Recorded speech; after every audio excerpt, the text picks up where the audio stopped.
ನಮಸ್ತೆ ಟಿವಿ 20 ಕನ್ನಡ ವಾಹಿನಿಗೆ ಸ್ವಾಗತ.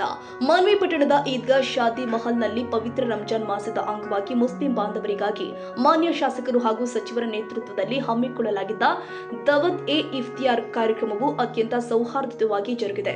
ಕಾರ್ಯಕ್ರಮದಲ್ಲಿ ಮಾತನಾಡಿದ ಸಚಿವರು ಹಾಗೂ ಶಾಸಕರು, ರಂಜಾನ್ ಹಬ್ಬವು ಶಾಂತಿ, ಸಹಬಾಳ್ವೆ ಹಾಗೂ ಶಿಸ್ತಿನ ಸಂಕೇತವಾಗಿದೆ. ಇಂತಹ ಇಫ್ತಾರ್ ಕೂಟಗಳು ವಿವಿಧ ಸಮುದಾಯಗಳ ನಡುವೆ ಪ್ರೀತಿ ಹಾಗೂ ವಿಶ್ವಾಸವನ್ನು ಹೆಚ್ಚಿಸುತ್ತೆ ಎಂದಿದ್ದಾರೆ.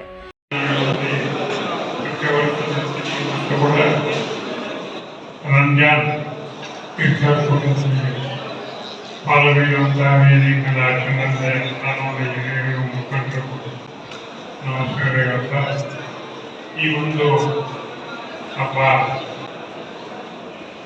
ರಂಜಾನ್ ಹಬ್ಬ ಬಹಳ ಮಹತ್ವವಾದಂಥ ಹಬ್ಬ. ಒಂದು ವರ್ಷ ಪರ್ಯಂತ ಉಪವಾಸ ಇದ್ದು ಇವತ್ತು ನಾಳೆ ಬರ್ತಕ್ಕಂಥ ಮುಂದಿನ ದಿವಸಗಳಲ್ಲಿ ರಂಜಾನ್ ಹಬ್ಬ ಇವತ್ತಮ್ಮ ಎಲ್ಲ ಒಂದೊತ್ತಿರ್ತಕ್ಕಂಥ ಎಲ್ಲರಿಗೂ ಇವತ್ತೇನಂದ್ರೆ ನಮ್ಮ ರಾಜಕೀಯ ಗುರುಗಳಂತ ಅವರು ಇಫ್ತಿಯಾರ್ ಕೂಟ ಕೊಡೋಣ, ನಾವು ಒಂದು 2 ವರ್ಷ ಬಿಟ್ಕೊಟ್ಟಿದ್ವಿ, ಅದು ಒಳ್ಳೆಯದಲ್ಲ, ಈ ವರ್ಷ ಪ್ರಾರಂಭ ಮಾಡಬೇಕು ಅಂತಕ್ಕಂಥ ಮಾತಿದ್ದಾಗ ಆಶಿತರ ಮಾಡ್ತಿದ್ದೀವಿ. ಹೀಗಾಗಿ ಈ ರಂಜಾನ್ ಹಬ್ಬ ಬಹಳ ಉತ್ತಮವಾದದ್ದು, ಒಳ್ಳೆಯ ದಿವಸ ಅಂತ ನಾನು ಇಷ್ಟಪಟ್ಟು ಹೇಳ್ತೀನಿ. ಯಾಕಂದರೆ ಒಂದು ವರ್ಷದವರೆಗೆ ಅವರೇನಾದ್ರು ಉಪವಾಸ ಇದ್ದು ಒಂದು ಹನಿ ಕೂಡ ನೀರು ಕೊಡದೆ ಕೆಟ್ಟ ಬ್ಯಾಟಿಗೆಯಲ್ಲಿ ಕೆಡ್ತಕ್ಕಂಥ ಈ ರಂಜಾನ್ ಹಬ್ಬದ ಇವತ್ತು ನಮ್ಮ ಬಾಂಧವರು ಬಹಳ ಇವತ್ತು ಒಂದು ಇದರಲ್ಲಿ ಅವರು ಒಂದೊತ್ತು ಇರ್ತಾರೆ. ಆ ಒಂದು ಇದನ್ನು ನೋಡಿದಾಗ ದೇವರು ಅವರ ಜೊತೆಗೆ ಇದ್ದಾನ ಅಂತಕ್ಕಂಥದ್ದು ನಾವು ಕಂಠಗೋಚರವಾಗಿ ಹೇಳಬೇಕು. ಆ ದೇವರಿದ್ರೆ ಇವತ್ತೇನಂತಂದರೆ ಸಣ್ಣ ಸಣ್ಣ ಹುಡುಗರು ಕೂಡ ಒಂದು ದಿವಸ ಉಪವಾಸ ಇರೋದಾಗತ್ತೆ. ನಾವು 1 ತಿಂಗಳವರೆಗೆ ಉಪವಾಸ ಇರ್ತಾರಂದ್ರೆ ಆ ದೇವರನ್ನೇ ನಮ್ಮ ಜಗತ್ತಿನಲ್ಲಿ ಇದ್ದಾನೆ ಅಂತಕ್ಕಂಥ ಈ ಒಂದು ಇರುತ್ತೆ. ಹೀಗಾಗಿ ಈ ರಂಜಾನ್ ಹಬ್ಬ ಬಹಳ ಮಹತ್ವವಾದಂಥ ಹಬ್ಬ. ಎಲ್ಲರೂ ಮುಸ್ಲಿಂ ಬಾಂಧವರು ಸಹ ಎಲ್ಲರಿಗೂ ಇದು ರಂಜಾನ್ ಹಬ್ಬ ಏನಂತಂದರೆ ಭಾಳ ಮಹತ್ವದ ಹಬ್ಬ. ಇವತ್ತು ಅವರಂತೆ ಆಚರಣೆ ಮಾಡುವ ನಾವು ಕೂಡ ರಂಜಾನ್ ಹಬ್ಬ ಆಚರಣೆ ಮಾಡೋದ್ರಲ್ಲಿ ಒಂದವಾಗಿ ಆಗೋಣ. ಮುಸ್ಲಿಂ ಹಿಂದೂ ನಾವು ಎಲ್ಲರೂ ಒಂದೇ ಅಂತಕ್ಕಂಥ ಸಂಕೇತ ಇವತ್ತಿನ ದಿವಸ. ಇವತ್ತು ನಾವು ನೀವು ಮತ್ತು ಇಫ್ತಾರ್ ಸೌಹಾರ್ದ ಕೂಟದಲ್ಲಿ ನಾವು ಇವತ್ತು ಎಲ್ಲರೂ ಪಾಲ್ಗೊಳ್ಳಬೇಕಾಗಿ ಮುಂದಿನ ದಿನಗಳಲ್ಲಿ ಹೆಚ್ಚಿನ ಒಂದು ರಂಜಾನ್ ಹಬ್ಬದ ಒಂದು ಇದು ಸೌಲಭ್ಯ ಜೊತೆಗೆ ಹೆಚ್ಚಿನ ರೀತಿಯಲ್ಲಿ ಮಾಡೋಣ ಅಂತಕ್ಕಂಥ ಮಾತುಗಳಿರುತ್ತದೆ. ಆ ಮಾತುಗಳು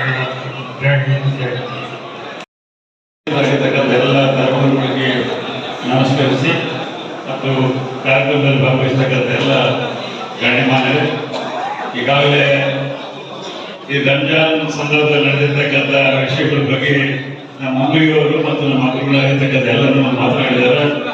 ಅಲ್ಲಾಹನ ಆಶೀರ್ವಾದದಿಂದ ಈ ದೇಶದಲ್ಲಿ ಶಾಂತಿ ನೆಮ್ಮದಿ ಜೊತೆಯಲ್ಲಿ ಈ ರಂಜಾನ್ ಸಂದರ್ಭದಲ್ಲಿ ಎಲ್ಲ ನಮ್ಮ ಈ ಉಪವಾಸ ಮಾಡುವಂಥ ಕಾರ್ಯಕ್ರಮದ ಜೊತೆಯಲ್ಲಿ ಅಲ್ಲಾಹನಿಗೆ ಅವೆಲ್ಲ ಅಭಿವೃದ್ಧಿ ಸ್ಮರಿಸಿಕೊಂಡು ಅವರ ಜೊತೆಯಲ್ಲಿ ತ್ಯಾಗಮಾನ ಭಾವದಿಂದ ಮತ್ತು ಜನರಿಗೆ ಅನೇಕ ಬಡವರ ಸೇರಿದು ಅವರ ಕಾರ್ಯಕ್ರಮಗಳು ಮಾಡೋದು, ಅವರ ಜೊತೆಗೆ ದಾನ ಧರ್ಮಗಳು ಮಾಡ್ತಕ್ಕಂಥದ್ದು, ಈ ರೀತಿಯಾಗಿ ಈ 29 ದಿವಸ ಕಾಲ ಸತತವಾಗಿ ಆ ಅಲ್ಲಾಹನ ಧ್ಯಾನದ ಜೊತೆಯಲ್ಲಿ ಬಡವರಿಗೆ ಅನೇಕ ಕಾರ್ಯಕ್ರಮಗಳ ಮುಖಾಂತರ ಸಹಾಯ ಮಾಡತಕ್ಕಂಥದ್ದು, ಆ ದೇಶದಲ್ಲಿ ಶಾಂತಿ ನೆಮ್ಮದಿ ಸಹಿತ ಇಡೀ ಅಲ್ಲಾಹನ ಸ್ಮರಿಸ್ತಕ್ಕಂಥ ಒಂದು ಅವಕಾಶ ಸಿಕ್ಕಿರ್ತಕ್ಕಂಥದ್ದು.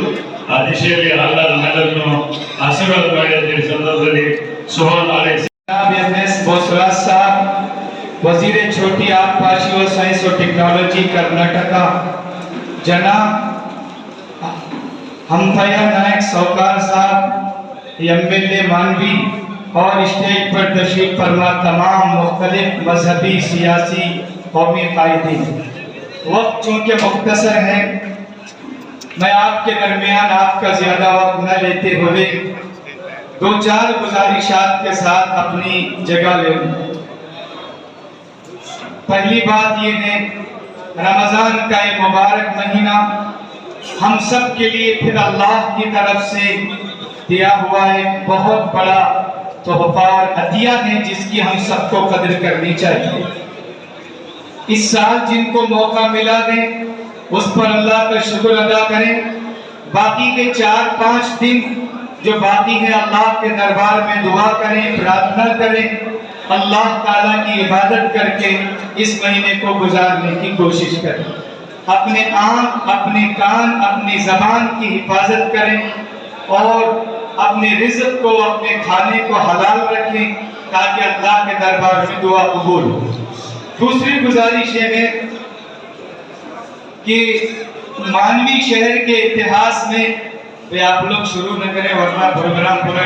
मानवी शहर में इफ्तार कोटा की ये तारीख, ये इतिहास हमारे जनाब पूरे रायचूर डिस्ट्रिक्ट में मुस्लिम कम्युनिटी को लेकर हिंदू मुस्लिम इत्तेहाद के साथ हमारे डिस्ट्रिक्ट में ये सिलसिला नहीं था।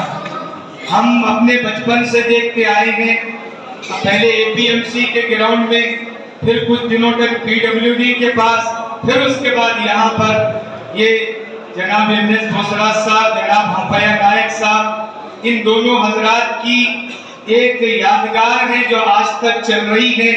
मैं मानवी शहर के लिए इसको एक यकता यकजहती हिंदू मुस्लिम इत्तेहाद के लिए बेहतरीन मौका समझता हूँ। भारत की संस्कृति में जहाँ भेदभाव का माहौल है, जरूरत इस बात की है कि मुस्लिम कम्युनिटी भी, हमारे गैर मुस्लिम हजरात भी इस संस्कृति को, इस कल्चर को, इस तहजीब को जिंदा रखें। इस माना कर कि आज हमारे दरमियान जो डिविडेशन। ಈ ಸಂದರ್ಭದಲ್ಲಿ ಸ್ಥಳೀಯ ಜನಪ್ರತಿನಿಧಿಗಳು, ಧಾರ್ಮಿಕ ಮುಖಂಡರು ಹಾಗೂ ನೂರಾರು ಮುಸ್ಲಿಂ ಬಾಂಧವರು ಪಾಲ್ಗೊಂಡು ಕಾರ್ಯಕ್ರಮಕ್ಕೆ ಮೆರುಗು ನೀಡಿದ್ದಾರೆ. ಸಯ್ಯದ್ ಖಾದರ್ ಬಾಷಾ, ಟಿವಿ 20 ಕನ್ನಡ, ಮಾನ್ವಿ. ಕನ್ನಡಿಗರ ಮೆಚ್ಚಿನ ನಿಮ್ಮ ಟಿವಿ 20 ಕನ್ನಡ ವಾಹಿನಿ ಇದೀಗ ಟಿವಿಯಲ್ಲಿ ಲಭ್ಯ. ಕರ್ನಾಟಕ ಮತ್ತು ದೇಶ ವಿದೇಶದ 360 ಡಿಗ್ರಿ ಸುದ್ದಿ ವಿವರವನ್ನ ಪಡೆಯುವುದಕ್ಕೆ ಟಿವಿ 20 ವಾಹಿನಿಯನ್ನು ಲೈಕ್ ಮಾಡಿ, ವಿಡಿಯೋಗಳನ್ನು ಶೇರ್ ಮಾಡಿ, ಕಮೆಂಟ್ ಮಾಡಿ, ಸಬ್ಸ್ಕ್ರೈಬ್ ಮಾಡಿ.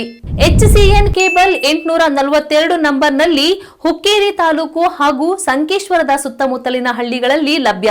PCN ಕೇಬಲ್ 129 ನಂಬರ್ನಲ್ಲಿ ಹಾರುಗೆರೆ ಸುತ್ತಮುತ್ತಲಿನ ಹಳ್ಳಿಗಳಲ್ಲಿ ಲಭ್ಯ. ರಾಯಬಾಗ್ ಡಿಜಿಟಲ್ ಚಾನೆಲ್ ಕೇಬಲ್ 80ನೇ ನಂಬರ್ನಲ್ಲಿ ರಾಯಬಾಗ ತಾಲೂಕಿನ ಸುತ್ತಮುತ್ತಲಿನ ಹಳ್ಳಿಗಳಲ್ಲಿ ಲಭ್ಯ. UDCN ಕೇಬಲ್ ನೆಟ್ವರ್ಕ್ ಉಗಾರ ಸುತ್ತಮುತ್ತಲಿನ ಹಳ್ಳಿಗಳಲ್ಲಿ ನಿಮ್ಮ ಟಿವಿ 20 ಕನ್ನಡ ವಾಹಿನಿಯೂ ಲಭ್ಯ.